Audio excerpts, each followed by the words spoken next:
Hello friends, मी आहे doctor Shilpa Gaikwad आणि आज आपण आलेलो आहोत सिंधुदुर्ग किल्ल्यावर। तर आज आहे 6 मार्च, शिवजयंती। सर्वांना शिवजयंतीचा हार्दिक हार्दिक शुभेच्छा। छत्रपती शिवाजी महाराज की जय। साधारणपणे 5 वाजलेले आहे आणि इथे 5:30 वाजता तिकीट काउंटर बंद होतं। इथं तिकीट काढावी लागते आणि नंतर बोटीने आपल्याला पलीकडे सिंधुदुर्गवर जाता येतं। आता तिकीट काउंटर बंद होते की काय अशी भीती वाटत होती, कारण आता इथे खूप आज गर्दी आहे आणि शाळेच्या सहली वगैरे आलेल्या आहे। पण सुदैवाने आम्हाला तिकीट मिळाली आणि अगदी शेवटच्या बोटीने आता आपण सिंधुदुर्गकडे निघालेलो आहोत। इथे आम्हाला रिटर्न तिकीटच देण्यात आलेली आहे, म्हणजे साधारणपणे 1-1.25 तासाचा आपल्याला वेळ भेटतो हा किल्ला बघायला। सो त्यांनी अगदी आम्हाला बोटीवाल्यांनी बजावूनच सांगितलेलं की जर तुम्ही लेट केलं तर बोट निघून जाईन, तशी ताकीद दिलेली आहे। पण थँक्स टू आमचे गाईड हे समीर खावणेकर, खूप उत्साही युवक आहे, खूप सुंदर माहिती देतात की ज्यांनी आम्हाला या लिमिटेड टाईमामध्ये खूप किल्ल्याचे जेवढे महत्त्वाचे स्थळ आहे ते सगळे त्यांनी आम्हाला दाखवले। तेवढेच नाही तर त्यांनी जे स्तंभ आहे तिथे आम्हाला सनसेटला अगदी वेळेवर नेऊन आमचे खूप सुंदर सुंदर फोटो काढून दिले। सो मी त्यांची खूप खूप आभारी आहे। आता जाता आपण थोडी या किल्ल्याबद्दल माहिती घेऊया। त्यावेळी महाराजांकडे 362 किल्ले होते। या सर्व किल्ल्यांच्या पूर्वेला विजापूर, दक्षिणेला हुबळी, पश्चिमेला अरबी समुद्र आणि उत्तरेला खानदेश वराड या प्रदेशापर्यंत विस्तार होता।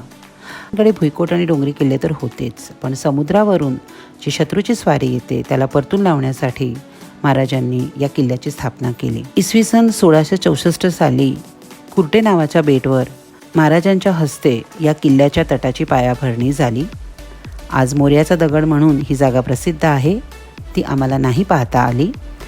उभारणीसाठी 3 वर्षाचा वेळ लागला। कुर्टे नावाच्या बेटावरती 25 नोव्हेंबर 1664 ला किल्ल्याचा पायाभरणी समारंभ झाला होता आणि 29 मार्च 1667 रोजी किल्ला बांधून कंप्लीट झाला। 3 वर्षामध्ये राजांसाठी जो खर्च आला किल्ल्याला तो 1 करोड गोल्ड कॉइन्स एवढा आला। तर एवढा पैसा शिवाजी महाराजांकडे नव्हता, तर म्हणून शिवाजी महाराजांनी मुघलांची मोठी आणि प्रसिद्ध आणि श्रीमंत त्यावेळील बाजारपेठ होती गुजरातमधील ती सुरत, जानेवारी 1664 ला सुरतेवर हमले चढवले होते। ते जे धन मिळवलं किल्ल्याच्या बांधकामासाठी छत्रपती शिवाजी महाराजांनी वापरलं होतं। आता आपण सिंधुदुर्गवर आलेलो आहोत आणि खूप कट टाइम आहे आपल्याला। साधारणपणे 5 वाजलेले आहे आणि 6 वाजता बंद होणार आहे। सो आपल्याला जितकं पाहता येईल तितकं आपण पाहणार आहोत। तर हे बघा किती सुंदर तटबंदी आहे सिंधुदुर्गाची। किल्ल्याच्या सर्व बाजूनी बघा दगड दिसत आहे, त्याला सुद्धा भौगोलिक महत्त्व आहे। इथला समुद्र तसा शांतच वाटत आहे। तर आता आपण इथं प्रवेशद्वारापाशी आलेलो आहोत आणि बघा इतकं जवळ येऊन सुद्धा आपल्याला प्रवेशद्वार दिसत नाही, तेच इथली खासियत आहे। किल्ल्याचे क्षेत्रफळ 48 एकर आहे। तटबंदीची लांबी साधारणपणे 3 किलोमीटर आहे। रुंदी साधारणपणे 12 फूट आहे, म्हणजे एक 4 चाकी वाहन त्याच्यावरून जाऊ शकते। तटाला ठिकठिकाणी भक्कम असे 22 बुरुज आहे। इथे 45 दगडी चिन्हे आहे। हे समुद्री किल्ला आहे, मग पाणी लागून लोखंड गंजेन म्हणून महाराजांनी लोखंडाच्या ऐवजी शिसा म्हणजेच लेडचा वापर केला। तेव्हा 500 खंडी एवढं शिसं वापरलं होतं। आता 500 खंडी म्हणजे किती किलो, तर साधारणपणे 1 मण म्हणजे 40 किलो, 1 खंडी म्हणजे 800 किलो आणि 500 खंडी म्हणजे साधारणपणे 4 लाख किलो शिसं एवढं महाराजांनी या किल्ल्यासाठी विकत घेतलं होतं। त्याच्यासाठी या किल्ल्याला खर्च किती आला, तर 1 लाखहून एवढा खर्च आला। शिवाजी महाराजांच्या निधनानंतर हा किल्ला छत्रपती संभाजी महाराजांनी सांभाळला। त्यांच्या निधनानंतर राजाराम महाराजांनी या किल्ल्यावर येऊन शिवाजी महाराजांचं मंदिर बांधलं। तसेच इथे जे लोक राहत होते त्यांच्या राहण्याची सुद्धा सोय केली। इथे जे लोक राहतात त्यांची ही 12वी पिढी आहे। इथे साधारणपणे 18 फॅमिली राहतात। त्यांचे आडनाव वांगळकर, चव्हाण, सकपाळ, भोसले, जाधव, सावंत, पडवल, मुजावर, पाडावे, फाटक, शेख 18 पगड जातींना एकत्र घेऊन हिंदवी स्वराज्याची महाराजांनी स्थापना केली। जातीभेद कधी केलाच नाही। या किल्ल्यांचे पहिले सेनापती दौलत खान जे महाराजांना शेवटपर्यंत एकनिष्ठ राहिले. त्यांच्या मृत्यूनंतर कान्होजी आंग्रे ते महाराजांचे नौदलाचे म्हणजे नेव्हीचे प्रमुख होते. ते या किल्ल्यांचे सेनापती झाले. राईट साईडला ती पूर्ण भिंत बांधून ठेवली, त्यामुळे कॅननचं फायरिंग पोहोचत नव्हतं, त्यामुळे दरवाजा सुरक्षित राहत होता. हे तसं बांधकाम करण्यात केलं. शत्रू जवळ जर पोहोचला गेट जवळ तर वेगवेगळ्या अँगलने फायरिंग केलं जायचं आणि असे काही 3 होल ठेवले स्पेशल. म्हणजे शत्रू जवळ आले की या छिद्रातून त्यांच्यावर उकळलेलं तेल टाकलं जायचं. त्याच्याने त्यामुळे सैनिक जखमी व्हायचे. त्याचबरोबर ही जी भिंत असायची ती सुद्धा स्लिपरी व्हायची, त्याच्यामुळे शत्रूंना त्याच्यावर चढता यायचं नाही. आता हा जो महाद्वार आहे, प्रवेशद्वार आहे, त्याचे जे दरवाजे आहे ते उंबराच्या झाडाच्या फांद्यापासून किंवा लाकूडपासून बनवलेले आहे आणि त्याचे जे जॉईंट आहे ते सागवानी आहे. पूर्वी सूर्योदयाला हा दिंडी दरवाजा उघडला जायचा, सूर्यास्ताला बंद केला जायचा. एकदा दरवाजा बंद झाला नंतर सरदार जरी आले तरी त्यांना प्रवेश नसायचा. ही प्रथा अजूनसुद्धा पाळली जाते. लोक सकाळी दरवाजा उघडतात, संध्याकाळी बंद करतात. त्याचबरोबर बघा, हे जे वर आहे ते इंटरलॉक सिस्टमने बांधलेलं आहे. जे दुश्मन जर जवळ आले तर हा मधला जो दगड असायचा तो जर काढून टाकला तर पूर्ण ही जे बांधकाम आहे ते पूर्ण खाली कोसळायचं. त्यामुळे काय व्हायचं की सैनिकाचा जो येण्याचा रस्ता असायचा तो बंद व्हायचा. हा महादरवाजा आहे. प्रवेशद्वाराजवळ मारुतीचं मंदिर आहे. लढायला निघालेल्या सैनिकांना प्रेरणा देण्यासाठी हे बांधलेलं आहे. त्याचबरोबर या दरवाजातून प्रवेश करताना उजव्या बाजूला एक मंदिर आहे जे झरीमरी माताचं मंदिर आहे. इव्हन 17 मार्क मिळून शिकवला जातो. बाहेरच्या देशात 200 मार्काचा पेपर असतो बोर्ड एक्झामला, पण आपल्याकडे नाही. हा पडदे टाकलेत पूर्णपणे. येणाऱ्या न्यू जनरेशनला शिवाजी महाराज कोण होते, संभाजी महाराज कोण होते, जे आता तुम्हाला पिक्चर आल्यामुळे माहिती आहे काही गोष्टी कशा घडल्या, पण याच्यावरती पूर्ण पडदे टाकलेले आहेत. कोणाला समजू दिले नाही. न्यू जनरेशनला जर समजलं तर प्रत्येक व्यक्ती त्यांच्यासारखा जर बनवू पाहिजे तर पुढे त्यांना 150 वर्ष राज्य करता आलं नसतं. त्यावेळी त्याच्यावर पडदे टाकल्यात प्रॉपर. समजलं? म्हणजे ही टेक्नॉलॉजी तिथे. बहुतेक किल्ल्यांची दरवाजी रचना अशा प्रकारे असते. फायरिंग अँगल इथे दिसते. दूधभाव, साखरभाव, दहीभाव असे 3 विहिरी आहेत किल्ल्यात. 4 बाजूला समुद्र आहे. किल्ल्यामध्ये गोड पाणी, गोड्या पाण्याची विहीर. फायरिंग अँगल हा चोर दरवाजा आहे. वॉटर टँक स्पीच देतो ना आपण, पाणी अडवा, पाणी जिरवा. या राजाने 350 वर्षापूर्वी वापरलं होतं आणि समोर दिसते. कन्स्ट्रक्शनसाठी भेटलं, समुद्राचं पाणी वापरलं तर बांधकाम ठिसूळ पडणार. गोडा पाणी वापरलं, 3 वर्ष लागली. 3 वर्षात काय पाऊस पडणार नाही असं होणार नाही. राजाने आदेश दिले, जिथं खड्डे पडतील तलाव बांधून घ्या. बांधकामासाठी दगड वापरा तो फक्त किल्ल्याच्या आतमधील बेटात आतमधला वापरा. समुद्रातले खडकं काढू नका. नुकसान समुद्रातला खडकं जर काढली तर काय होणार माहितीये, शत्रूचं जहाज जवळ येणार आणि जवळ येऊन आक्रमण करतील. बोटवाला तुमचा बघा टर्न मारत आला, कारण ते आजूबाजूला खडकं आहेत.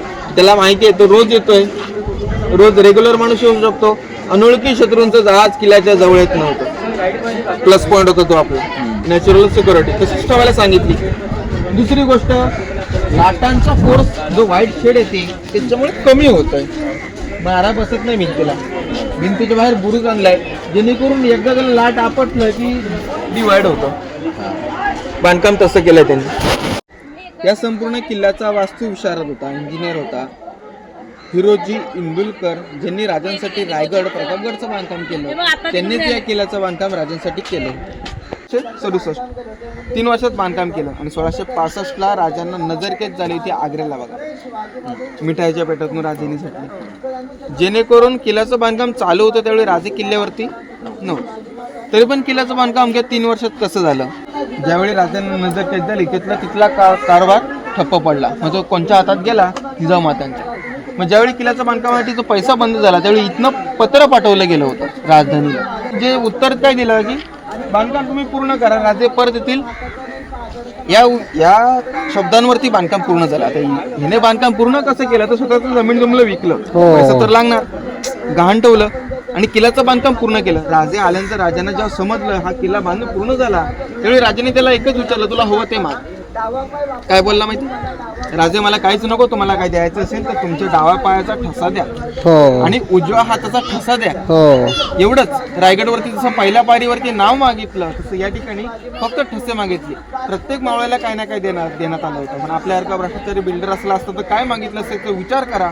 त्या माणसाने फक्त हातापायाचा ठसा मागितला, तो पण त्यावेळी कोरले नाही.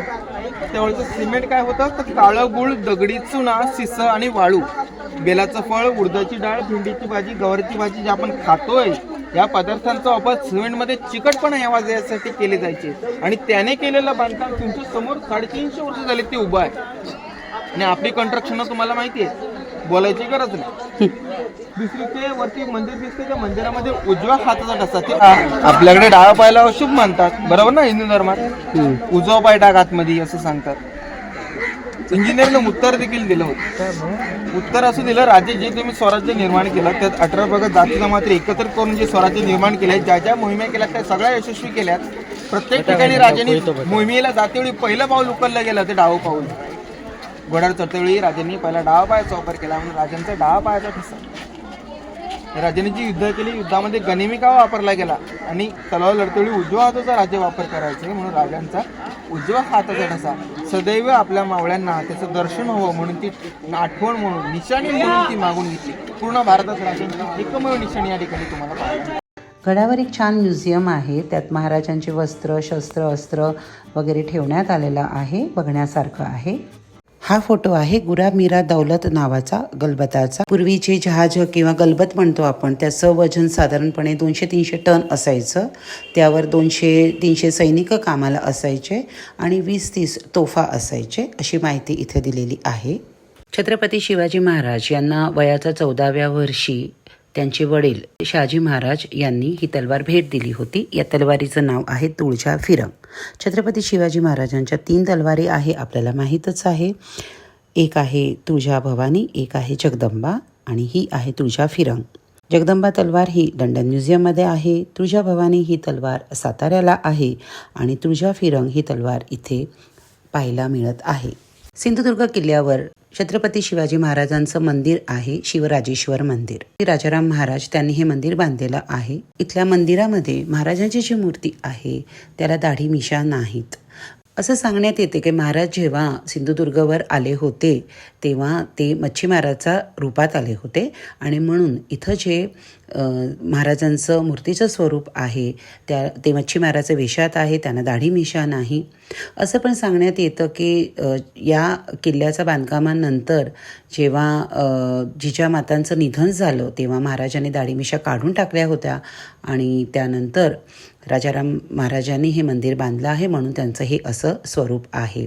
पण इथले जे लोक आहे ते छत्रपती शिवाजी महाराजांना लॉर्ड शिवा म्हणजे भगवान शंकराचा अवतार मानतात आणि शिवराजेश्वर म्हणून त्यांची पूजा करतात.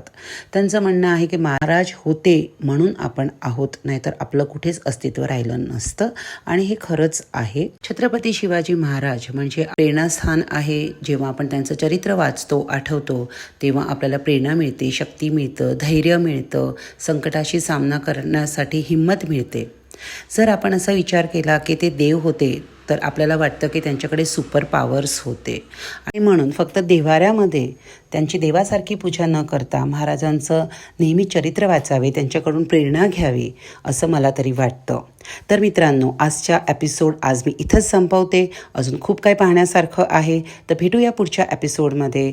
तोपर्यंत tata, bye bye, stay tuned. जय शिवराय.